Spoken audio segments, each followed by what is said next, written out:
الحمدللہ رب العالمین والصلاة والسلام علی سید الانبیاء والمرسلین، اما بعد۔ حضرت عمر رضی اللہ تعالی عنہ درس و تدریس فرما رہے تھے کہ وہاں پر مجلس میں موجود کسی کی ہوا خارج ہو گئی، تو جب حضرت عمر رضی اللہ تعالی عنہ نے اس کو فیل کیا تو آپ نے فرمایا کہ جس کا وضو ٹوٹا ہے وہ وضو کر کے آئے۔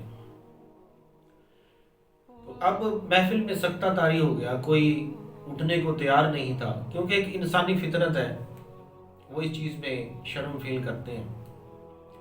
تو وہاں پر مجلس میں ایک قبیلے کے سردار بیٹھے ہوئے تھے، تو انہوں نے کہا کہ یا امیر المومنین، ہم ایسا کرتے ہیں کہ ہم سبھی اٹھ کے وضو کر لیتے ہیں۔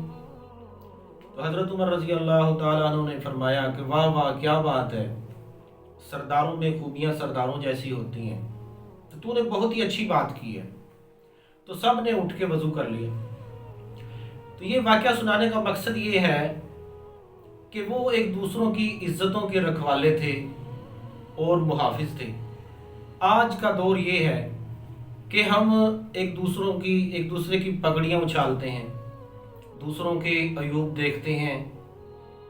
حضرت امام ابو حنیفہ رحمہ اللہ نے فرمایا کہ اگر تم کسی مسلمان میں 99 باتیں ایسی دیکھو، 99 باتیں ایسی دیکھو جو کفر پہ دلالت کرتی ہوں، اور ایک بات ایسی دیکھو جو ایمان پہ دلالت کر رہی ہے، اسلام پہ دلالت کر رہی ہے، تو آپ 99 باتیں جو کفر پہ دلالت کرتی ہیں ان کو چھوڑ دیں، اور ایک جو ایمان پہ اور اسلام پہ دلالت کر رہی ہے اس کو فوکس کریں۔